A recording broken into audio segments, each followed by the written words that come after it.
não entendi, cara, muito bem essa história, e aí precisei de ajuda. Precisei de ajuda, vamos chamar uma especialista para poder explicar pra gente o que está acontecendo. Por quê? O controle da SAF vai para o Vasco, mas continua sendo o SAF. A 777, que aparentemente tem problemas aí financeiros e tal, fica afastada, mas até quando? E as conversas com o técnico que estavam acontecendo, quem que estava conversando, ainda vai vir, enfim, eu quero entender o que está acontecendo no Vasco da Gama. Aline Nastari, seja bem-vinda, bom dia. Acho que você está mutada. É, começou ontem ela. Bom dia, Aline. Bom dia para você, bom dia para todo mundo que acompanha aqui a gente. Pois é, olha, eu diria já de cara que esse aí é apenas o primeiro capítulo de uma grande novela que a gente tem pela frente. Na verdade, é o primeiro capítulo que é divulgado, porque isso já vem acontecendo, essa rixa entre associativo, né, entre o Vasco e a 777, a SAF. Essa briga ela já vem acontecendo desde que o Vasco se transformou praticamente em SAF. Então, é apenas uma liminar, então isso tem que ficar claro. É provável que ainda hoje a SAF ela recorra a essa liminar. Então, só para tentar de cara já tirar essa sua primeira dúvida, como é feito? Como é feita essa decisão? Como é que é composto o Conselho do Futebol do Vasco hoje? É importante dizer que é isso, né? Só o futebol. São 7 cadeiras. Dessas 7 cadeiras, 5 pertencem a executivos da SAF e 2 cadeiras pertencem ao associativo, ao conselho do clube e ao presidente do associativo. Essas 2 cadeiras elas permanecem e essas outras 5 cadeiras elas perdem o poder delas. Quando diz que a SAF continua, a SAF ela continua com as suas obrigações, ela continua tendo que cumprir com as coisas que estão no contrato. Por exemplo, tem um aporte financeiro que é o maior do contrato que está previsto para setembro desse ano.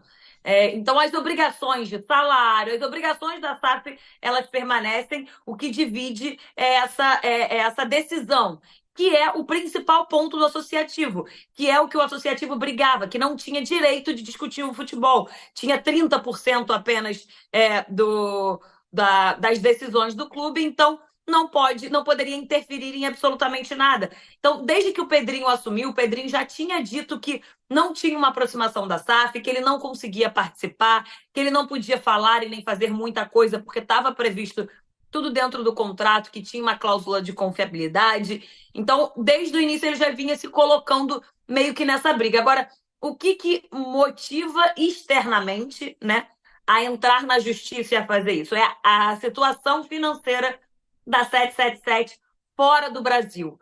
E é por isso que eles entram na justiça com receio de que, por exemplo, possam ter penhoras é o argumento usado, né? Penhoras na receita do Vasco, enfim, por tudo que a 777 está vivendo com as suas outras empresas fora do Brasil. Umas notícias internacionais que ela não está com a saúde financeira em dia, corre risco de falência em algumas empresas específicas e o receio de que esse risco possa penhorar. Então, o juiz, quando ele devolve para o associativo em liminar esse direito do futebol, ele também nomeia uma empresa para elaborar alguns laudos econômicos e financeiros para investigar o que está acontecendo com a SAF nesse momento. Então, assim, é importante a gente dizer também que, apesar da crise, a SAF continua fazendo o que ela deveria ter feito. Ela, por exemplo, em 2023, apesar dela viver essa crise, né, ela colocou 110 milhões no Vasco em outubro, saiu o balanço financeiro até com todo o déficit que ela teve, né? Não teve tanto lucro no ano passado pelo tamanho do investimento.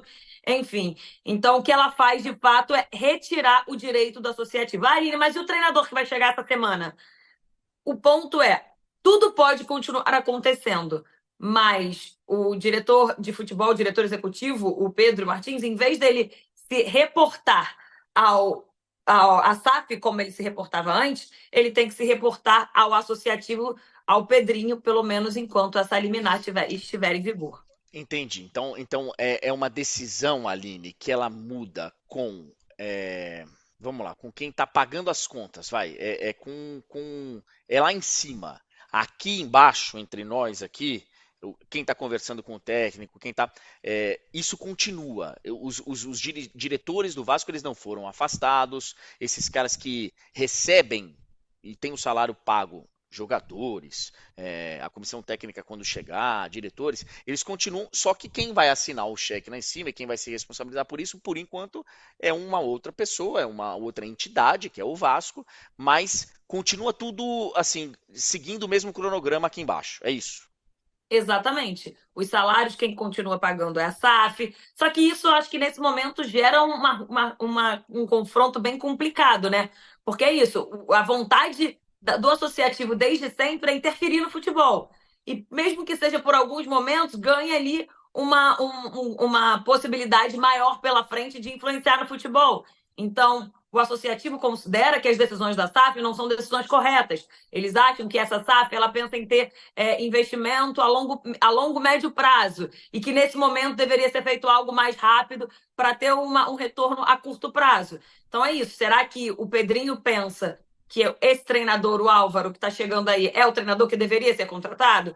Então, num momento complicado para o Vasco na temporada, que está sem o seu treinador já há algum tempo, desde que o Ramon Dias saiu, enfim, complica ainda mais toda a situação. E aí é irônico, porque a gente viveu muitas situações de Vasco até hoje, de eleições complicadas, e quando chega a SAF, a gente acha que é exatamente esse o quadro que vai mudar. E é a única das SAFs que tem esse problema entre presidente de associativo e SAF, e parece que a briga política não para nunca.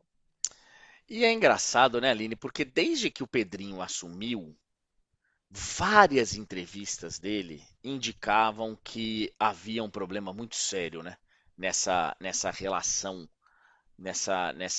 no tipo de contrato que foi feito e até na transparência, né? Porque muitas perguntas eram feitas para o Pedrinho, isso eu não posso responder, isso eu não posso falar, isso estava na cara que o negócio era mais complicado do que a gente está vendo de outras SAFs que também tem, sabe, também tem vários problemas, várias delas têm vários problemas, mas estava muito evidente que existia algo bem grave aí, né?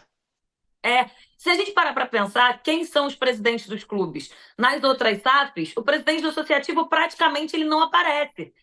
Se tu parar para imaginar a figura, enfim, a pessoa, porque, por exemplo, no caso do Fortaleza, Marcelo Paes virou o CEO do clube, aí é um pouco diferente. Mas, no geral, o do Botafogo, o anterior do Vasco, Jorge Salgado, ele estava até muito mais junto com o clube, ele viajava com o clube, vira e mexe, ele estava com o clube. O Pedrinho diz que ele nunca foi convidado, também não sei se o Jorge Salgado tinha sido convidado na época, né? Mas o Pedrinho diz que ele não foi convidado. Só que eu acho que o Pedrinho ele já assume numa tentativa de tentar mudar a situação do Vasco. E eu acho que ele esperava que ele fosse ser mais bem aceito por ele lá atrás já ter sido procurado pela SAF, por ele ter um nome grande, né, na história da equipe. Então eu acho que ele achou que ele ia ser mais procurado pelo Vasco do que ele foi. Então ele entrou muito com essa ideia de salvar o futebol de alguma maneira e que não tinha muita manobra, não tinha como fazer muito bem isso, porque o contrato da SAF dá os poderes do futebol plenamente para a SAF, como é em qualquer outro lugar. Então eu acho que tem dois lados aí, né? Nem tanto para cá, nem tanto para lá. Tem essa coisa de ser um cenário diferente das outras SAFs, de um presidente querer mais poderes do que acontece nos outros lugares, porque se você parar para pensar numa empresa como ela é, quem tem poder são os donos e os sócios da empresa, né? Enfim, então tem um pouco esse lado, mas tem também toda essa situação da SAF e a SAF não ter uma cara, isso complica também, a gente sempre fala sobre isso. Porque quem é a pessoa que põe a cara da 777? É o Josh? Quantas vezes o Josh aparece aqui? Quantas vezes ele falou com a torcida? Você tem no Botafogo um John Textor que é presidente da SAF, é o dono da SAF, mas ele tem postura de presidente que o brasileiro está acostumado, que não está muito acostumado com esse novo modelo, né?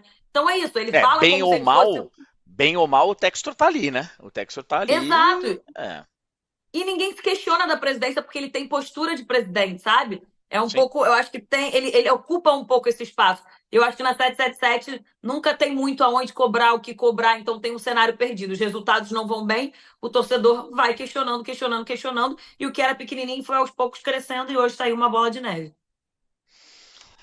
Vamos aguardar novos capítulos, né, Aline? Porque vamos ter novos capítulos e imagino que em breve, né? A 777 deve estar se É, movimentando aí nos hoje bastidores e recorrendo judicialmente, né? Exato. A ideia é que hoje ainda ela possa recorrer dessa decisão, que é uma decisão liminar, e aí já tem já uma segunda página para essa história, até hoje, no final do dia, já deve, a 777 já deve entrar com a liminar. Vamos Com a aguardar, liminar, cara, não, com o porque pedido de suspensão da liminar.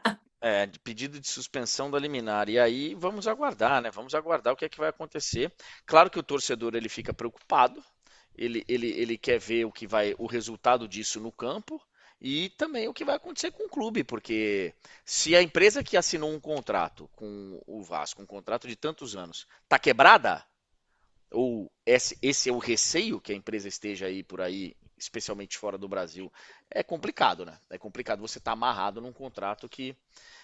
Por isso que tem muita gente que reclamou de clubes que demorou muito para fazer a SAF, demorou. Esses exemplos aí, quem fez primeiro a SAF, cara, corria esse risco. Quem fez primeiro, que precisava muito, corria esse risco de fazer coisas que nem imaginou que podiam acontecer. Claro que a quebra financeira de um grupo, isso você tem que estar previsto lá no contrato, tem que estar previsto. Mas tem muitos detalhes que os clubes que vão fazendo SAF agora, os caras vão só anotando, ó, anota isso aqui para quando a gente fazer a nossa, quando a gente fizer a nossa, ó, tá anota, ó, tá vendo o que tá acontecendo lá? Anota aí, deixa anotado aí que nós precisamos. E o Vasco acabou que não sei se fez o dever de casa, se esse contrato foi Ah, tão benéfico assim pro Vasco. então, a 777 ela está sendo processada por fraude nos Estados Unidos. E aí isso veio à tona quando saíram as notícias lá sobre. Pois é.